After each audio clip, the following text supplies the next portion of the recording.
مسلسل آپ مجلسوں سے رزق ایمان حاصل کر رہے ہیں۔ رزق ایمان بادشاہوں کے درباروں سے نہیں ملتا، رزق ایمان سلطنتوں کے والیوں سے نہیں ملتا، رزق ایمان مالوں زروں کی جھنکاروں سے نہیں ملتا، رزق ایمان ایاز سے نہیں ملتا، رزق ایمان شورا سے نہیں ملتا، رزق ایمان دربار سے نہیں ملتا، رزق ایمان تلوار سے نہیں ملتا، بلکہ رزق ایمان ملتا ہے سلمان کے کردار سے۔ رزق ایمان ملتا ہے میثم کی للکار سے، رزق ایمان ملتا ہے ابو ذر کی سیرت سے۔ تو یاد رکھو جو زبانوں پر ظاہر ہوتا ہے اسے اسلام کہتے ہیں، اور جو دل میں اترتا ہے اسے ایمان کہتے ہیں۔ جو دل میں اترتا ہے اسے ایمان کہتے ہیں۔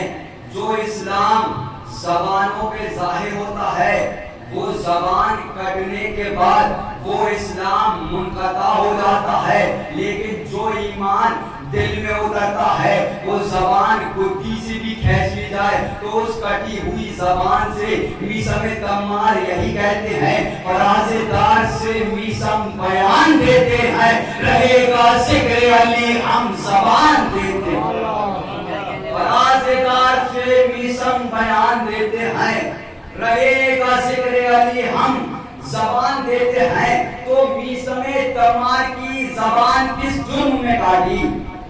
میثم تمار نے کیا جرم کیا تھا کہ میثم کی زبان کاٹ لی گئی؟ کیا میثم نمازیں نہیں پڑھتے تھے؟ کیا میثم روزہ نہیں رکھتے تھے؟ کیا میثم حج کے قائل نہیں تھے؟ کیا میثم آدم سے لے کر خاتم تک کے نبیوں کا انکار کرتے تھے؟ تو پھر میثم کی زبان کیوں کاٹی؟ میثم کی زبان کاٹنا اس بات کی دلیل ہے کہ اسلام والوں کو یہ گوارا نہیں ہوا کہ ایمان والا گلی گلی چوراہوں چوراہوں میں علی علی کرتا پھرے۔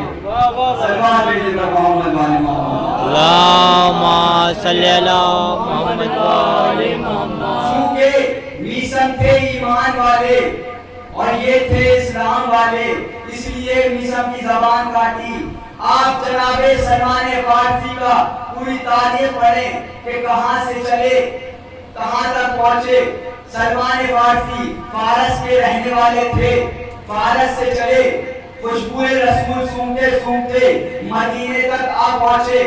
مدینے میں آنے کے بعد ایک مرتبہ ان لوگوں سے سوال کیا کہ جو اسلام کے مرحلے تک تھے، ان لوگوں سے سوال کیا کہ میں نے سنا ہے کہ تمہارے یہاں ایک نبی آیا ہے، ایک رسول آیا ہے، اس نے نبوت کا اقرار کیا ہے، اس نے نبوت کا اعلان کیا ہے، میں نے سنا ہے تمہارے یہاں نبی آیا ہے۔ ایک مرتبہ وہ جو اسلام کے مرحلے تک تھے وہ کہتے ہیں ہاں ہاں ہمارے یہاں نبی آیا ہے، اس نے اعلان کیا ہے، ہمارا نبی ہے۔ جناب سلمان فارسی کہتے ہیں کیا تم لوگ اسلام قبول کر چکے ہو؟ کیا تم لوگ مسلمان ہو چکے ہو؟ ایک مرتبہ یہ تکبر سے کہتے ہیں ہاں ہم مسلمان ہو چکے ہیں، ہاں ہم ایمان لا چکے ہیں۔ اب چونکہ سلمان فارسی تھے عجم اور یہ تھے عرب، عرب عجم سے نفرت کرتا ہے۔ ایک مرتبہ تکبر سے جناب سلمان فارسی کا مذاق اڑانے لگے، عجیب برا آدمی ہے، عجیب ضعیف آدمی ہے، ہمارے یہاں آ کر ہمارے نبی کا پتہ پوچھتا ہے۔ ایک مرتبہ سلمان فارسی کا مذاق اڑایا۔ جناب سلمان فارسی اپنے ماتھے پر شکر ڈال کے کہتے ہیں کہ میں تو تمہارے لیے یہ بھلائی کر رہا تھا کہ تم مجھے راستہ بتا دو، تم مجھے گائیڈ کر دو تو تم میرے عشق میں شریک ہو جاؤ گے، تو تم میرے عشق میں شریک ہو جاؤ گے، ورنہ تم کتنے کم عقل ہو، کتنے پاگل ہو، کتنے دیوانے ہو کہ جو فارس سے لے کر مدینے تک خوشبو رسول سونگتا ہوا گیا، کیا وہ مدینے سے کرے رسول تک نہیں جا سکتا؟ سبحان اللہ سبحان اللہ۔ کیا وہ مدینے سے کرے رسول تک نہیں جا سکتا؟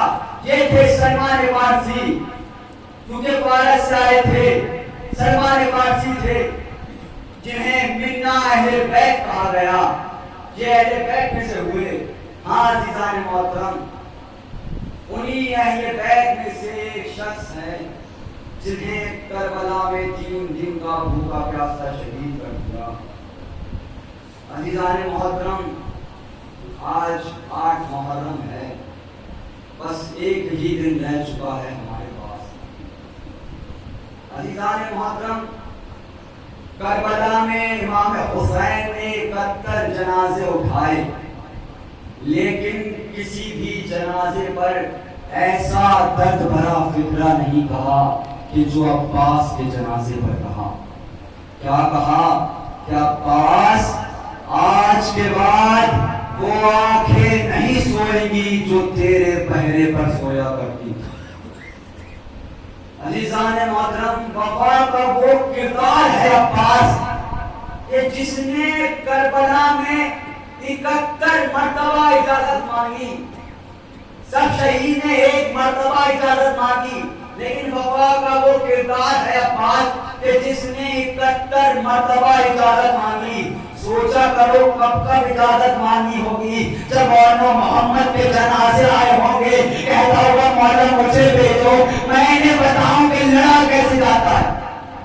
جب قاسم کے ٹکڑے چن کے مولا لائے ہوں گے، کہتا ہوگا مولا اے مولا مجھے تو بھیجو، میں نے بتاؤں کہ جنگ کیسے کری جاتی ہے۔ لیکن ہر دفعہ امام نے فقرہ بدل کے جواب دیا۔ جب پہلی دفعہ عباس نے اجازت مانگی تو امام کہتے ہیں عباس اے عباس میں اپنی بہنوں کو تمہارے سہارے لے کر آیا ہوں۔ اے عباس جب تمہیں میدان بھیج دوں تو اپنی بہنوں کو کہاں؟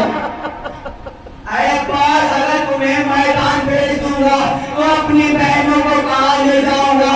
جب دوسری مرتبہ اجازت مانگی تو امام کہتے ہیں عباس تم جانتے نہیں ہو تمہارا چہرہ میرے بابا سے ملتا ہے۔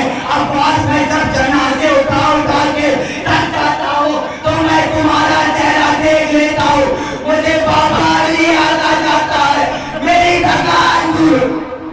اے عباس مجھے بابا علی یاد آ جاتا ہے، میری تھکان دور ہو جاتی ہے۔ جب تیسری مرتبہ عباس نے اجازت مانگی، امام کہتے ہیں عباس اے عباس تم تو میرے لشکر کے علمدار ہو۔ اب جس نے ابھی تک کوئی سوال نہیں کیا وہ کہتا ہے مولا اے مولا وہ لشکر کہاں جس کا میں علمدار؟ اے مولا وہ لشکر کہاں جس کا میں علمدار ہوں؟ جزاک اللہ جلالو جزاک اللہ۔ کہتا ہے مولا سب تو مارے گئے، اب بچا کون؟ جب اجازت نہیں ملی تو متفقر ہو کے فکر مندوں نے غازی پہنچا، ایک مرتبہ خیمہ گاہ کی طرف آیا۔ منظر وہ تھا کہ علی کا دلیل بیٹا کہا گیا کہ بی بی لبابہ خاتون ہے، قرآن بلا ہے، لبوں میں ایک ہی بکرائے واہ غربتا واہ غربتا۔ ایک مرتبہ غازی کہتا ہے بی بی تھک گئی ہو تو مدینے سے نہیں آیا تھا؟ کہا مولا آپ کی عزت کی قسم تھکی نہیں۔ کہا بی بی کیا ہوا؟ کہا مولا اے مولا جسے آپ جھک کے سلام کرتے ہیں 18 مرتبہ میرے خیمے میں آئی ہے۔ اے مولا 18 مرتبہ میرے خیمے میں آئی ہے، 17 مرتبہ خالی جام لے کر آئی ہے اور 18ویں مرتبہ اپنے بھیا اصغر کو لے۔ اے مولا 18ویں دفعہ اپنے بھیا اصغر کو لے کر آئی ہے، رو رو کے کہتی تھی اے چاچی اماں میرا چاچا کب جائے گا، پانی کب آئے گا؟ ایک مرتبہ غازی بیٹھا، دیکھا 84 بچوں کے درمیان بی بی سکینہ ہے۔ ایک مرتبہ جیسے غازی کو سکینہ نے دیکھا، دونوں بھائی غازی کے بازو میں ڈال دی۔ ایک مرتبہ جناب محمد عباس کہتے ہیں اے بی بی مجھے اجازت دیتی ہوتی میں خود آ جاتا۔ ایک مرتبہ کہتی ہے چاچا میں آپ کو اپنے بھائی کی ذریعت بتاؤں، میرا بھائی آ کے کھولتا ہے تو ہلتی نہیں ہے، مل جائے تو بلتی نہیں ہے، میرا بھیا لب کھولے تو ملتے نہیں ہے، مل جائے تو بلتے نہیں ہے۔ کہا چاچا مجھے یہ بتا دیجئے میرا بھیا بچ جائے گا یا مر جائے گا؟ کہا بی بی آپ کا بابا اجازت نہیں دیتا۔ جیسے ہی اجازت کا نام آیا کہا بابا کا ذمہ میری